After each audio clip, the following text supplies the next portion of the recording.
Greetings and konnichiwa, and welcome back to the Onyx Tavern Vlog series on Russia Sentai ToQger.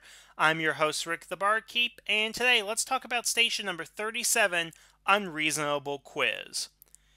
Now, this episode is, well, it's okay, because honestly, the priorities of this episode seem to be flip-flopped, because the main story of this episode is a Takachi one.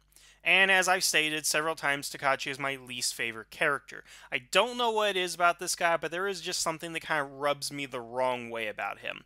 But the episode is a Takachi episode, and our subplot is about Akira, who I've stated is a much more interesting character than most of the ToQgers themselves, and it deals with a subplot that has been going on the last couple of episodes that we really need to go ahead and address. And I will go ahead and address it here in this podcast, but I think we need to go ahead and talk about what this episode considers its A story, its most important aspect.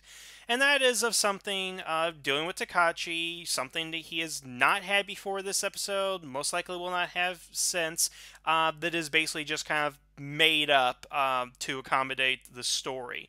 Because at this point in the series, Takachi really is an interesting character. I mean, all the other characters have something interesting about them, whereas Takachi really doesn't. You think he's the smart one, but he's not. It's Hikari and all that. He's not the leader. He's, not... He's not anything. I don't even know what to go ahead and say about this guy. I'm just not enjoying his character very much. And again, they develop a character trait for this episode just to give him something to do, I think. Because up to this point, the only other thing that Takachi really has done is he's fallen in love with Mio, and he hasn't done any damn thing about it this entire time. And this episode is another one where he doesn't do anything about it, but something she does that's nonchalant and really should have no consequence or anything becomes a big deal for him in the episode. Okay, so what's the episode actually about? Basically, Akira's found another town that the Shadow Line has taken over, and the ToQger go to investigate, see if it's their hometown. Upon finding out that it is not their hometown, Akira wants to immediately leave.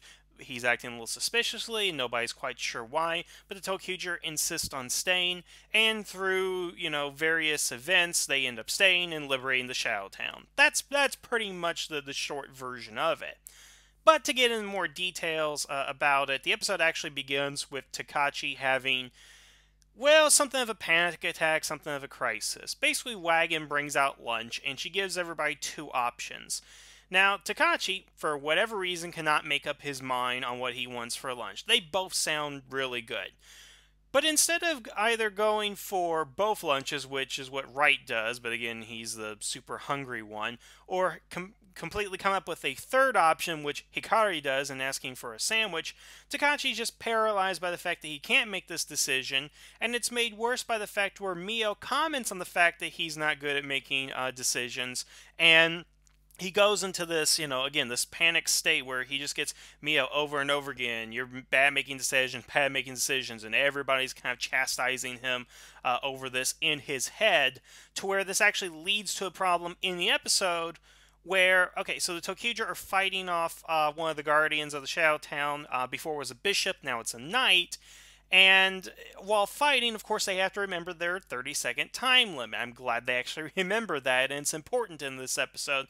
And Takachi can't decide if, should he give Wright his morpher, or should he go ahead and morph himself to fight the enemy. And because of his hesitation in battle, both he and Akira get separated from the group, and everybody scatters, and they lose the battle. So this whole episode is hinging on the fact that he can't make snap decisions. Again, this is not something that we have seen from him previously within the series, and I would not even put it as one of his character traits that he can't make a snap decision. And the episode tries to make it seem like the overall point is about the importance of making good decisions. But that's not really how it is. Throughout the episode, we are shown options that the characters have, and they have to choose one or the other. Such as the beginning, they want to go ahead and choose a sandwich, and they choose one or the other. Takashi doesn't know to use the morpher or give it to Wright, and there's a when the Shadow Line monster has what they call a quiz in the episode, and I don't really consider it that, and we'll talk more about that. Is that you can either go left on the path, and if you go this way, you're going to die, and if you go to the right of the path, you're going to die just by some other way, but you still have to go ahead and make a decision.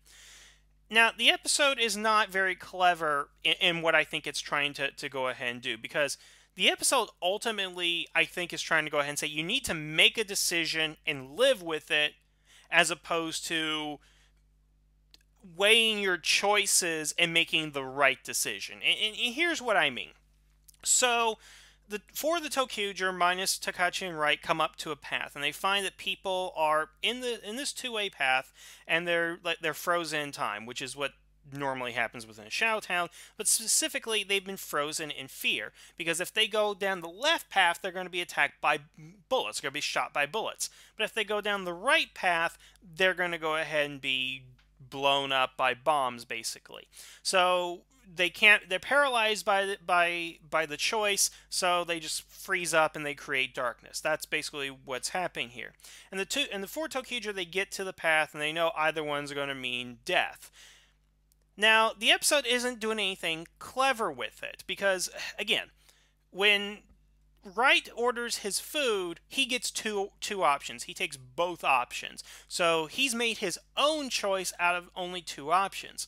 And when Hikari goes to get food, he's like, I want a sandwich instead. He makes his own choice, not just the choices that are presented to him. But in this episode, the way to solve it is to make that decision and just chug through it, no matter what the consequence is. Because the ToQger decide to say, hey, I'm going to go down this path with the bombs, but I'm going to run fast enough to where the bombs aren't going to go ahead and affect me. And I don't get that, because the episode had already set up in the very first few minutes of the episode different ways you can approach a two-choice problem. Is that you either pick both choices or you make your own choice. What was that line the SF Debris mocked from Star Trek Voyager? When the path in front of you splits in two, choose the third path. Which SF Debris, his comment was, well, that's the way back that you came. But I would argue it's making your own path, making your own choice. Because he's not talking about the path and the road, it's about making choices in life. And what I thought here is that we got Hikari in the group. He knows, oh, we have another option. We can do da-da-da-da, and we don't have to pick either option. And then as opposed to Wright's point of view, which would be, oh, well, we can do both. If we go this way and this way, there's no way they can both get us at the same time. And you can debate on which one's going to actually succeed and how it go ahead and work out. But no, that's not how the episode comes out. The purpose of choice, according to this, is just choose something and go through with it and hope that everything's going to go ahead and work out. I mean, there's another part where Akira and Takashi are basically given the same option. You know, you turn left, it's poisonous snakes. You turn right, it's a dinosaur, it's going to eat you. Which, by the way, Takashi getting eaten by a dinosaur in his imagination. That's funny, folks. I really laughed at that. But at that particular instance, they do not make a choice whatsoever, because, of course, Takashi's overcome by fear. But I believe at this point, monster attacks them, and of course the choice is null and void at that point, so they don't even get a chance to make a choice. Of course, not thinking, well, it is 3 dimensions, I could always go over and jump over and whatever, but that's a different point altogether. So the episode doesn't really do a good job, and what I think should be the lesson of the episode is that when you're presented with 2 choices, both ending in death, you need to make your own choice. That sometimes you do have to break the rules and decide your own fate. Don't just, go here and get killed by bullets. Don't go there and get killed by a dinosaur. Make your own choice, which again is what I thought they were going to do with Wright. But what I also thought they were going to do was talk about the importance of making such choices, that once you do make a choice, you go through with it, even if you have some regrets about it, or better yet, it's a regrettable choice. And this is where we get into Akira, and where I think he should have played a larger point of the episode. He basically points out that you have to go ahead and make a choice, basically. And what he's talking about is not the choices in life in general, but specific choice that's going to come up later on. Because we flash back to where he got the drill Resha from Schwartz, and we find out what the promise he made to Schwartz was, is that when the time came, Akira is going to join Schwartz's army. That Schwartz is going to rise up, he's going to have an army, he's going to go against the ToQger, he's going to go against the Emperor, and in this process, Wright must join him on his side, and he must fight whoever is opposing Schwartz, even if that's the ToQger. Now, just that decision alone, honestly, it's a little anticlimactic because I can see a number of ways out from that particular choice. And again, I will talk about that here in a second. But when Takashi says I'm bad making decisions or making snap decisions, Akira's reflecting on the decision that he made. He made the decision to agree to Schwartz to join his army so he can get the drill Resha. And now he's kind of living with guilt from that because he knows he's going to have to go up against ToQger at some point.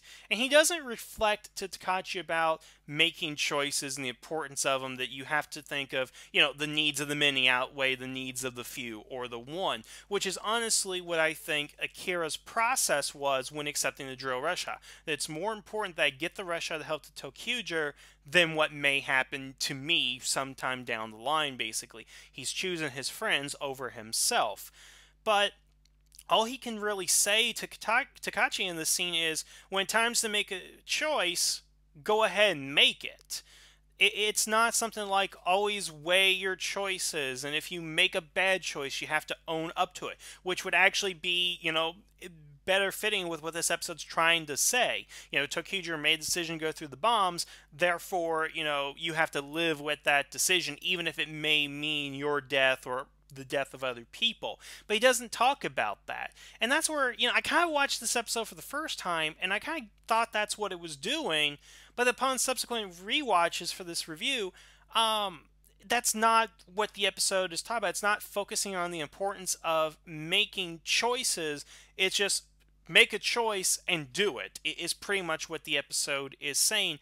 And I don't find anything particularly interesting or clever about that because, again, the most clever thing you did was have Hikari choose a sandwich and have Wright choose both options for lunch.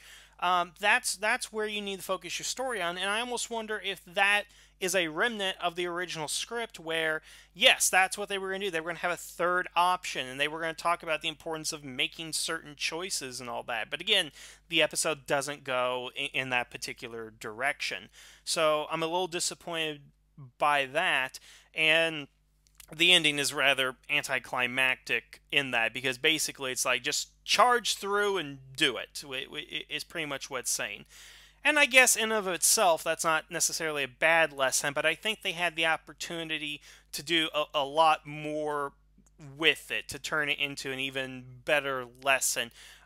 Because again, how many of us is given, those two choices? I mean, in this case, it's a sadistic choice, but again, you got to do this or that. Both are going to end up badly, but you got to make the best decision, which is something Akira could have totally said to Takashi. It's like, you have different choices. Not all of them are always going to turn out good. You got to make the best decision that you can. Again, that's just what I was hoping the episode was going to be about, but when I ultimately saw what the episode was, it just doesn't do it for me, basically. And again, this should have been an episode where maybe Takashi uses decisions to decide what he's going to do with Mio. Maybe this episode should have ended with him declaring himself to Mio. It's like, I got a decision. I can either tell her or not tell her.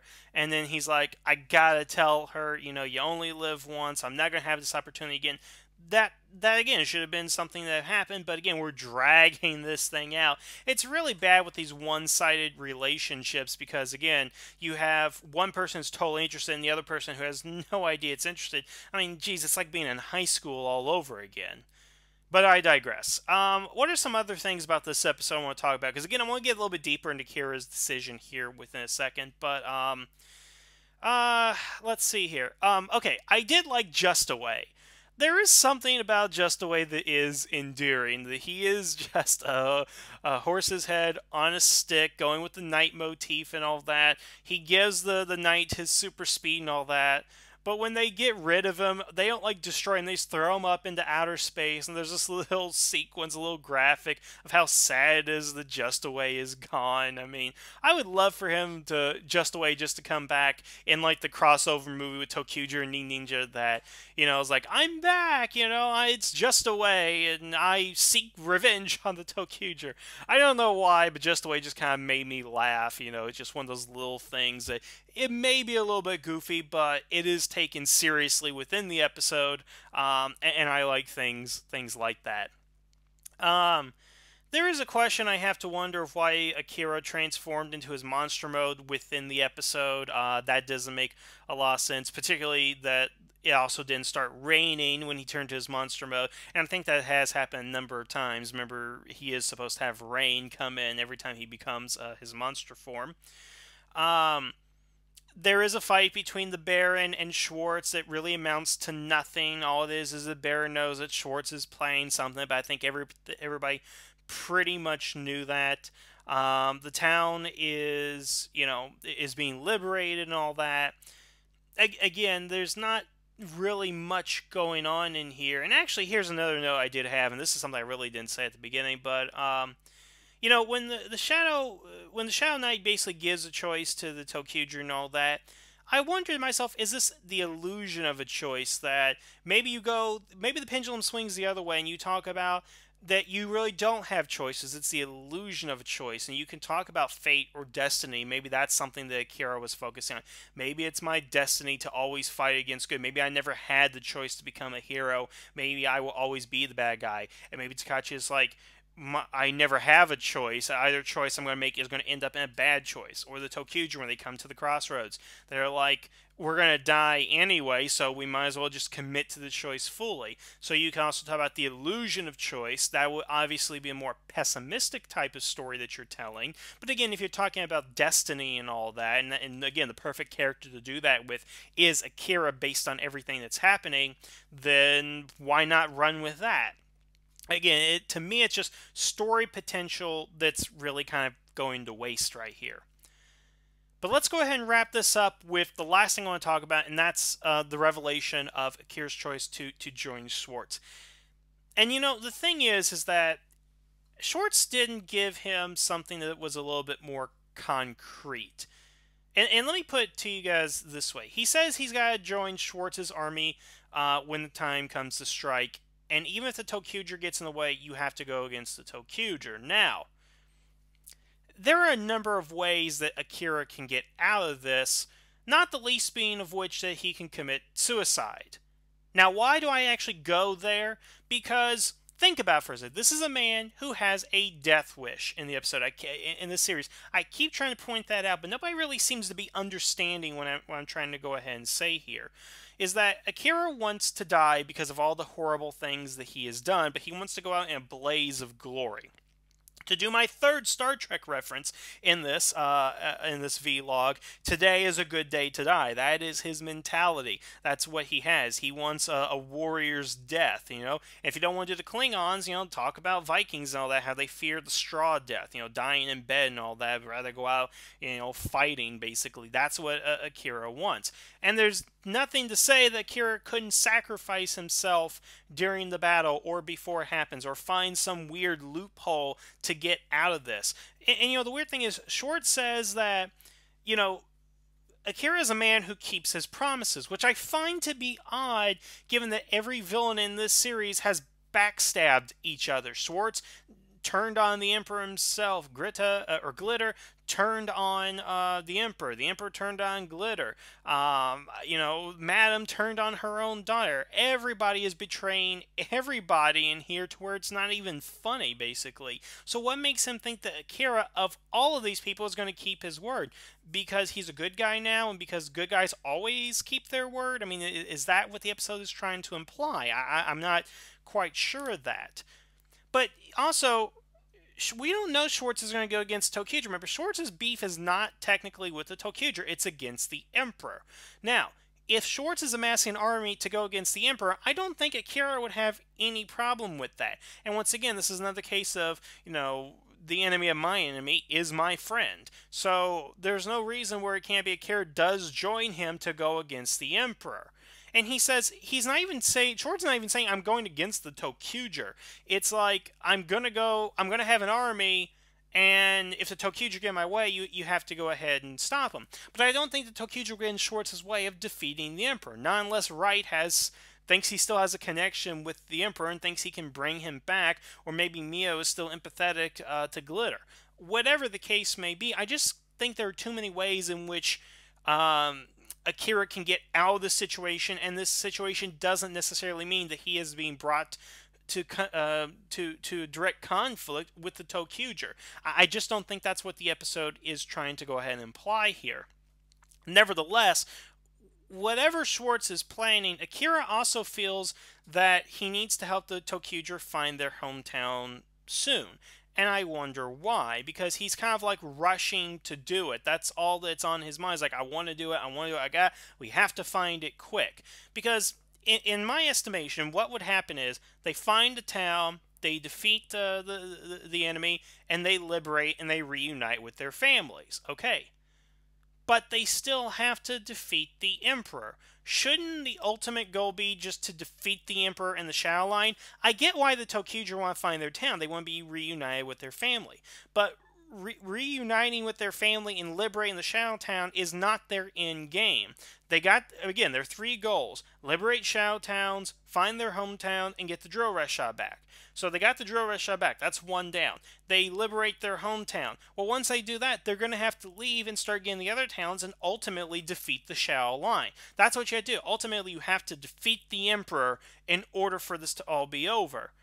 So why does Akira want to find the town first? Shouldn't he find ways of maybe ending this war quickly, or defeating Schwartz behind the scenes, or defeating the Emperor behind the scenes, so that he doesn't have to go into battle against the ToQger?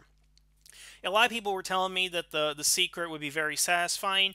At present, just because I can think of all these alternatives that Akira could be doing and how he can get out of it, I don't find it as interesting, but then again, I don't know what they're planning, I don't know what the writers are thinking about doing, so they could surprise me, and it would be a delightful surprise.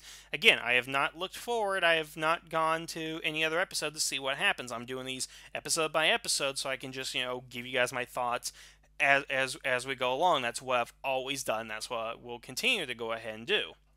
Nevertheless, though, it's an okay episode. I just don't think it's not offensive or anything. It just didn't reach its potential, and I think that's something where they probably need to do another rewrite of the script in order to do that.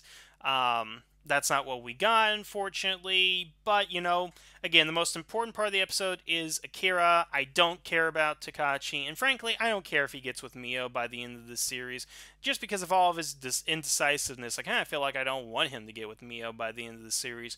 But again, by the end of the series, I'll probably revert back to children. They'll be 8 years old again, so I don't know. I have no idea where that plot line is going, if anywhere, at this point. It's probably going to be a Mike and Emily thing, is what's going to go ahead and happen. Alright, well, I think I've rambled on enough about this particular episode, so let's get to Station 38. Let's see what happens over there. Let's pick up the pace. Let's get the stories going. I want to definitely find out what happens next. Anyway, I want to thank you guys for listening today. Have a good evening, and the tavern is now closed.